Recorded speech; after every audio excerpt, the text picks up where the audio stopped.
Halo, notasi algoritma menggunakan flowchart part yang kedua. Oke ya. Kita langsung masuk kepada soalnya. Bahwa ada suatu permasalahan seperti ini, ada 3 permasalahan.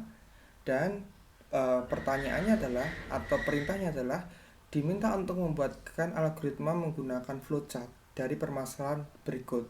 Yang pertama, mencari kuadrat dari suatu bilangan. Yang kedua, mengkategorikan suatu bilangan apakah termasuk bilangan genap ataupun bilangan ganjil. Yang ketiga, mencari bilangan genap dari sekumpulan 5 bilangan. Saya ulang lagi. Contoh soalnya adalah 3 buah permasalahan ini dan diminta untuk membuat algoritma menggunakan flowchart. Yang pertama, masalahnya adalah mencari kuadrat dari suatu bilangan. Katakanlah bilangannya adalah 5. Berarti kuadrat dari bilangan 5 itu adalah 25, seperti itu. Nah, yang kedua itu adalah mengkategorikan suatu bilangan apakah bilangan tersebut itu bilangan genap atau bilangan ganjil. Contoh, suatu bilangan ini nilainya adalah 10, maka kategorinya adalah bilangan genap. Kalau misalkan 15, maka kategorinya adalah bilangan ganjil, seperti itu.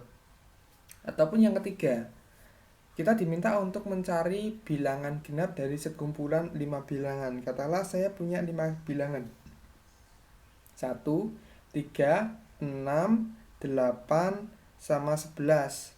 Maka yang akan di print itu outputnya adalah bilangan 6 dan 8, seperti itu. Gitu ya. Nah, sebelum masuk ke flowchart akan lebih baik jika kita notasikan menggunakan bahasa natural dulu. Nah, bahasa naturalnya adalah seperti ini. Untuk yang nomor 1, perintahnya sama, yaitu membuat notasi algoritma menggunakan flowchart, seperti itu ya. Dari masalah mencari kuadrat dari suatu bilangan. Oke ya, maka langkah-langkahnya dimulai dari inputnya apa? Inputnya adalah kita diminta untuk mencarikan bilangan Y. Nah, langkah logisnya apa? Yang pertama itu adalah kita menghitung kuadrat dengan cara gimana? Y kali Y. Kuadrat sama dengan Y kali Y. Dan yang ketiga, maka hasilnya itu adalah kuadrat tadi. Gitu ya. Nah, ini adalah salah satu contoh menggunakan algoritma sequence cara berurutan ya. 1, kedua, dan ketiga. 1, 2, dan baru ketiga, gitu ya. Nah, kalau seperti ini, bagaimana cara kita menotasikan ke dalam flowchart? Maka secara garis besar kita bisa menggunakan satu website yaitu Draw.io. Nah, Draw.io kita bisa menggunakan website tersebut untuk membuat suatu flowchart. Saya klik new diagram. Saya pilihlah di sini, saya beri nama algoritma 1 atau sequence. Saya pilih flowchart. Saya pilih create. Saya simpan di sini algoritma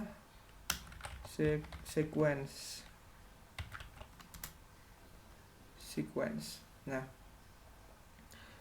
ini adalah contohnya. Ini saya hapus dulu.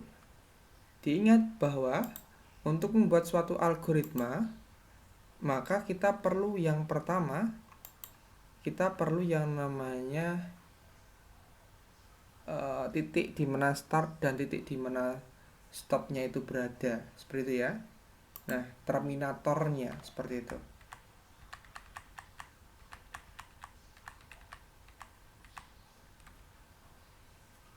Kita butuh yang namanya oval terminator. Nah, terminator 1 dan yang kedua.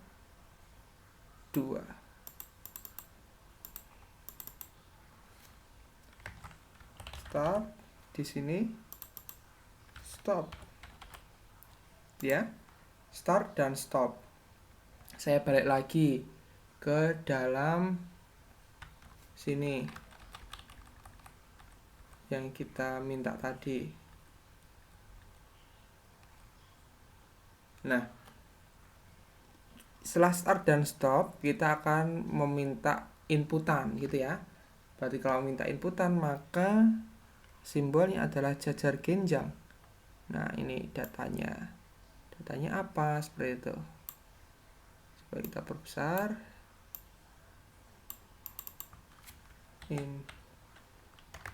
Input Y, seperti itu ya. Nah, satu saja input Y. Setelah input Y, apa? Kita lakukan proses gitu ya. Proses itu adalah persegi panjang. Persegi panjang itu proses. Nah, kita lihat seperti itu. Proses sama dengan kuadrat sama dengan Y dikali Y gitu ya. Nah, setelah didapatkan Y kali Y ini tadi, maka langkah selanjutnya itu adalah kita bisa melakukan output. Kita bisa mengeluarkan hasilnya. Hasil simbolnya seperti input, yaitu jajar genjang. Nah, kita tulislah output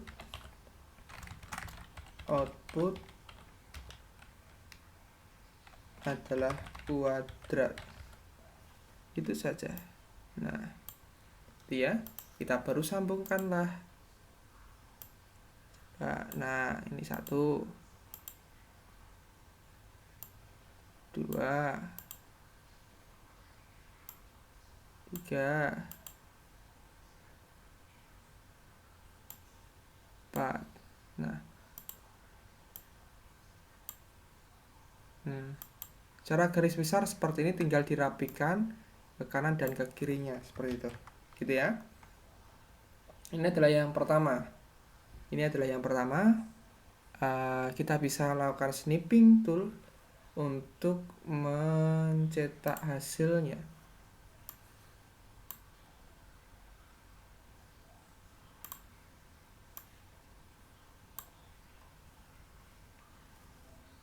Saya copy, saya pindahkan ke sini.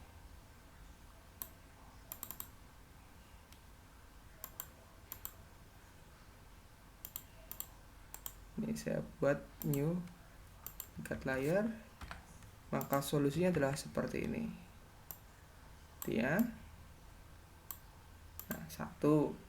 Yang kedua, masalahnya yang kedua itu adalah kita diminta untuk membuat suatu flowchart sama seperti tadi, dengan masalah mengkategorikan suatu bilangan apakah dia bilangan genap ataupun ganjil. Dimulai dari kita membaca bilangan Z. Nah, bilangan Z tersebut kita baca, inputannya adalah Z. Proses yang pertama itu adalah kita lakukan pembagian, dimana Z kita bagi menjadi 2. Nah, setelah kita bagi menjadi 2, nanti didapatkan hasilnya, hasil sisa baginya. Kalau misalkan masuk langkah ketiga, kalau misalkan sisa hasil baginya itu adalah 0, maka adalah bilangan genap. Dan jika sisa hasilnya adalah bilangan 1, maka bilangan tersebut adalah bilangan ganjil. Contoh, Z-nya itu adalah 10. Masuk ke langkah kedua, 10 dibagi 2. 10 dibagi 2, 5. Sisa hasilnya berapa? Yang dihitung adalah sisa hasilnya. Sisa hasil pembagiannya berapa? 0, gitu kan? 2 kali 5 tambah 0. Berarti berapa? 10, gitu ya. Kalau sisa hasil baginya 0, maka 10 tadi merupakan bilangan genap.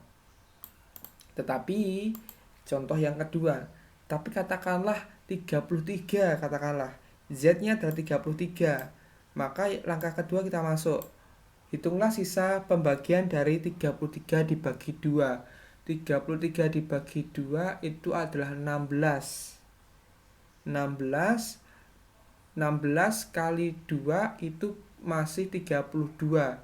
sisa baginya adalah 1. 16 kali 2 tambah 1 gitu ya. Nah, sisa hasil baginya berapa? 1 kan? Nah, kalau 1 maka bilangan tersebut adalah bilangan ganjil. Seperti itu. Gitu ya. Nah, kita lukiskan lagi. Contoh ini kita hapus dulu. Kita hapus saja. Nah, kita mulai dari terminator lagi. Start dan stop. Start dan stop. Nah, yang pertama kita diminta untuk membuat atau menginputkan bilangan Z. Input data jajar genjang. Input Z. Input Z. Seperti itu ya. Setelah input Z didapatkan, maka kita akan diminta untuk melakukan proses sisa hasil bagi dari Z bagi 2. Seperti itu ya. Nah, adalah prosesnya. Proses adalah persegi panjang. Gitu ya. Oke. Salah. Sip. Katakanlah di sini adalah sisa bagi gitu aja. Sama dengan Z, sisa hasil baginya adalah Z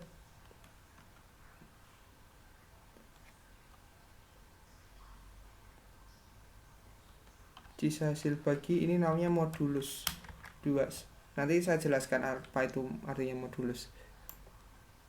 Nah, setelah dapatkan sisa hasil bagi, maka selanjutnya itu adalah kita lakukan percabangan. Percabangan kita pakai yang namanya belah ketupat gitu kan. Division. If sisa bagi sama dengan 1 atau sama dengan 0, maka proses selanjutnya itu adalah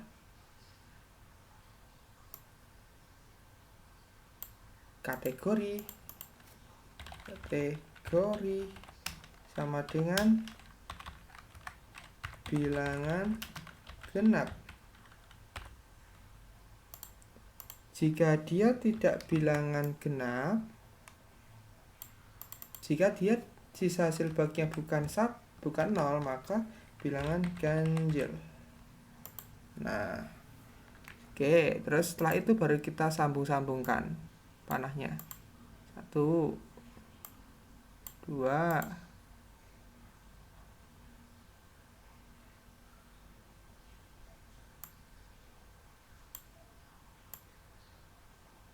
3,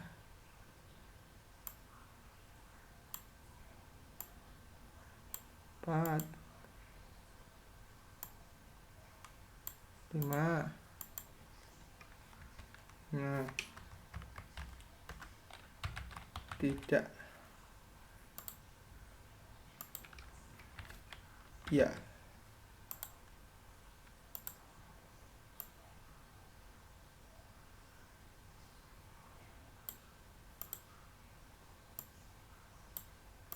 Oke, gitu ya.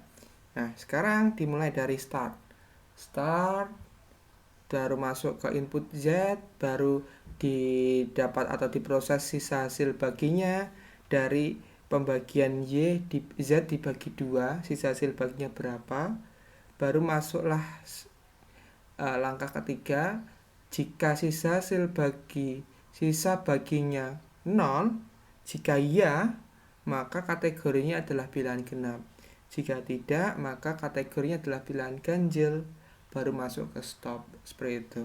Nah, ini adalah salah satu contoh untuk menulis algoritma menggunakan decision seperti itu. Nah, kita capture dulu. Kita taruh di bagian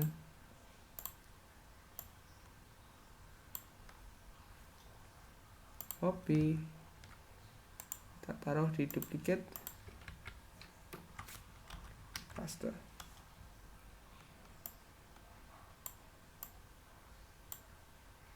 Nah, selanjutnya yang ketiga. Nah, ada masalah yaitu kita diminta untuk mencari bilangan genap dari sekumpulan bilangan 5 bilangan. Nah, diminta untuk mencari bilangan genap dari sekumpulan 5 bilangan. Kita diminta untuk membaca bilangan Z1, Z2, Z3, Z4, dan Z5.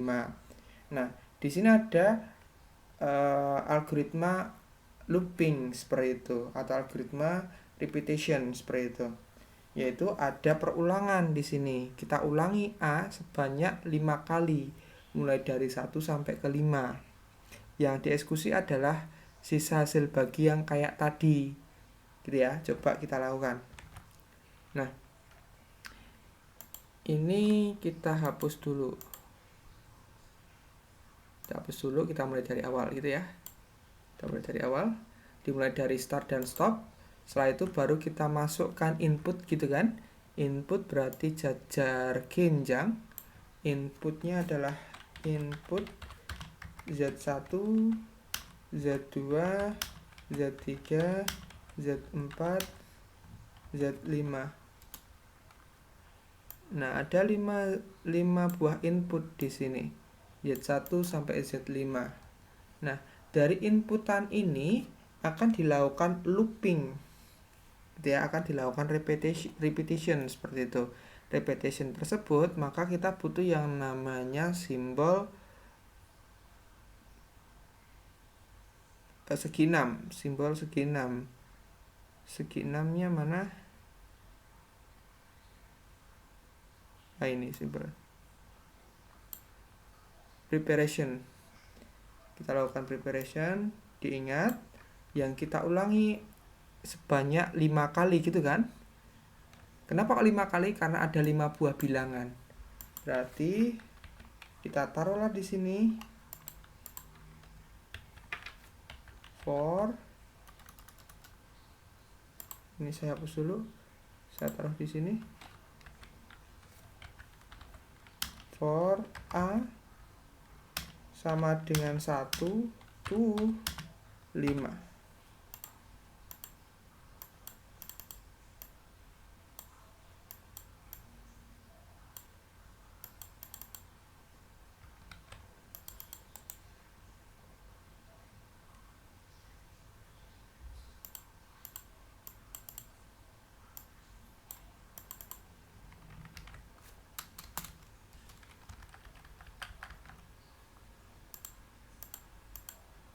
Harusnya masuk ke dalam.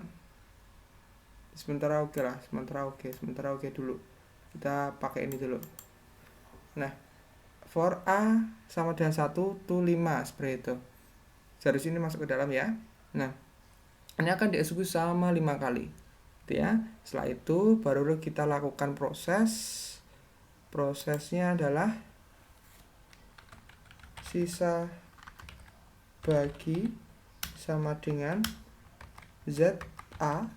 Nilai A-nya akan bertambah setiap waktunya kan. A1, A2, A3, A4 sampai A5 gitu kan. Di modulus 5. Nah, jika sisa hasil baginya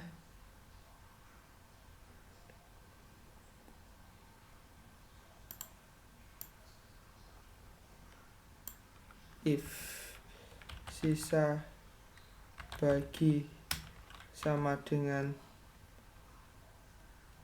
0, maka akan ditampung dulu. Ke dalam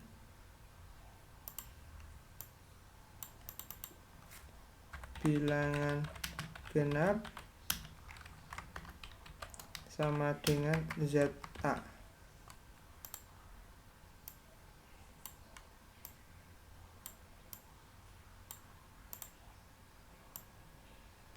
Ya. Barulah di sini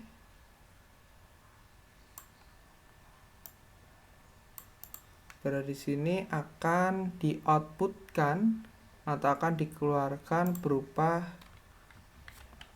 output bilangan genap. Itu ya. Nah, sekarang kita coba menggunakan panah-panahnya. Oke, kita panahkan. 1,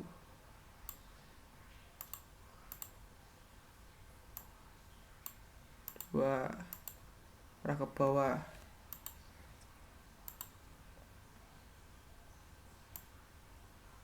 3,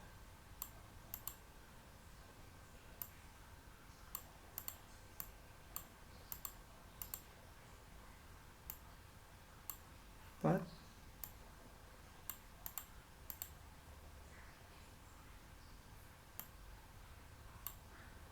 5,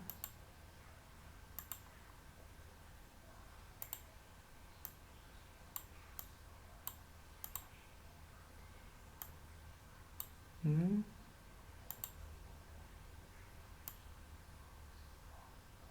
Ini kembali ke sisa.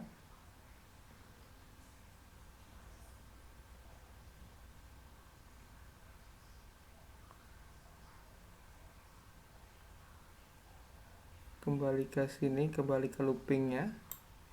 Nah,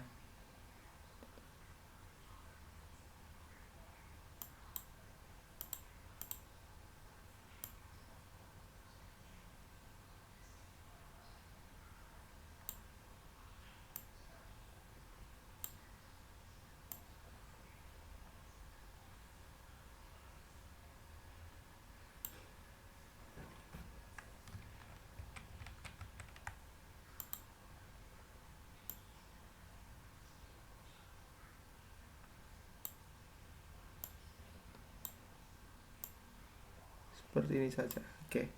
Nah, seperti ini alurnya. Dimulai dari start, masuk ke dalam Z1, Z2, Z3 inputannya sampai Z5. Setelah itu masuk ke dalam looping di mana A mulai dari nilai 1 sampai ke 5. A-nya akan bertambah dari 1 sampai ke 5. Nah, setelah itu baru masuk ke sisa bagi. Sisa bagi sama dengan ZA di modulus 5. Modulus itu artinya sisa bagi, seperti itu. Nah, sisa bagi sama dengan, jika sisa bagi sama dengan 0, maka bilangan genap sama dengan ZA.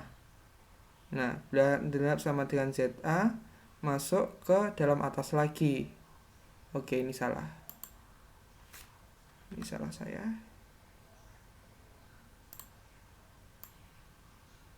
Saya salah.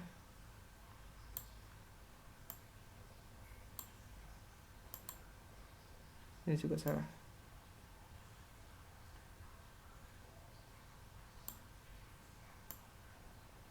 Oke. Oke, sip. Dari bilangan genap masuk ke dalam looping lagi. Diulang lagi selama 5 kali akan terkumpul bilangan genap yang berisi ZA. Terserah ZA1, ZA2, ZA3 atau ZA5. Seperti itu. Baru akan dilakukan atau keluar dari looping yang tersebut jika nilai A itu lebih dari 5. Baru akan di-outputkan bilangan genapnya, seperti itu. Nah, akan menjadi jelas jika besok kita sudah masuk ke dalam program atau scripting programmingnya, seperti itu. Ini saya cukupkan dan saya screenshot sebentar.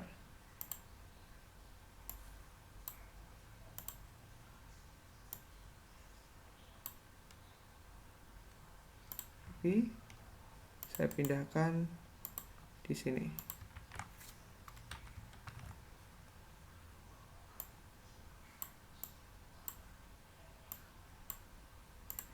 Oke. Nah, evaluasinya adalah diminta untuk membuatkan algoritma dengan flowchart dari 3 algoritma sebelumnya, yaitu sudah kita lakukan. Nah, untuk tugasnya akan saya sampaikan di Google atau di Microsoft Teams. Terima kasih.